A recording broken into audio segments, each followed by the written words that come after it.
Hey, top realized math industry, and we are going to take a look at variables as functions. So recently, we've been taking a look at, hey, if the function of x equals 3, then if I plug that into an equation, what would I get?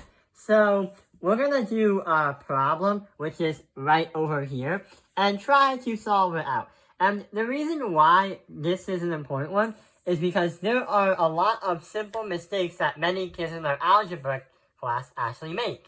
So if the function of x equals 2x squared minus x plus 6, and the function of x minus 1, well, what do we get? So we already know that there are variables. Therefore, since we can't put anything in the variables, we're not going to get a number. We will get an expression with a bunch of numbers.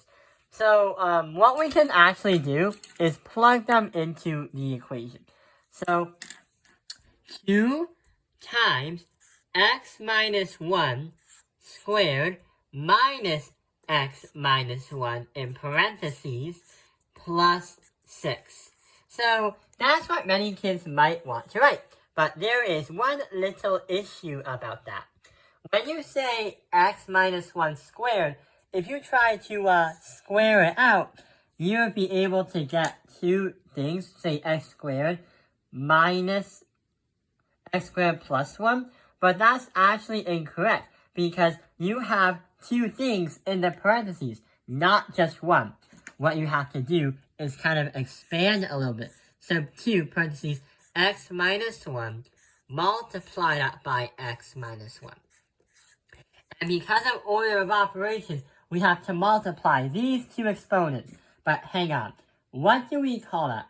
Since we have two things in the parentheses, we have 2 times the charm, which means we have to double distribute. So x times x times -1, x times -1, and then 1 times x.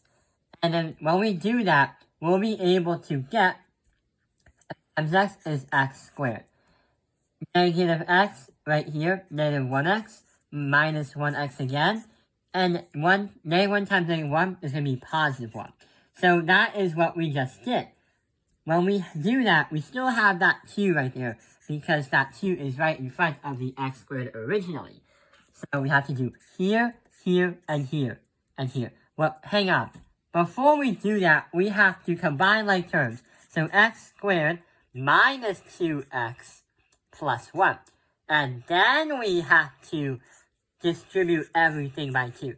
So 2x squared, then we have to minus that by 4x plus 2. But we're not done yet. We kind of forgot the garbage right over here.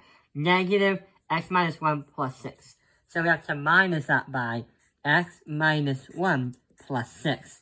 We have to combine like terms because there doesn't need to be parentheses right over there. So 2x squared is fine, so write 2x squared. Negative 4x and minus x is going to be negative 5x.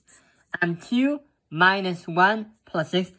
2 minus 1 is 1 plus 6 is going to be 7. So we have to add that by 7. And there we go. There is our final conclusion. Or should I say, our final answer. This is what we will be able to get if we put that function into this equation.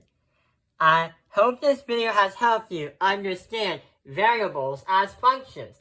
Thank you for watching Top Realized Math Industry. Like and subscribe.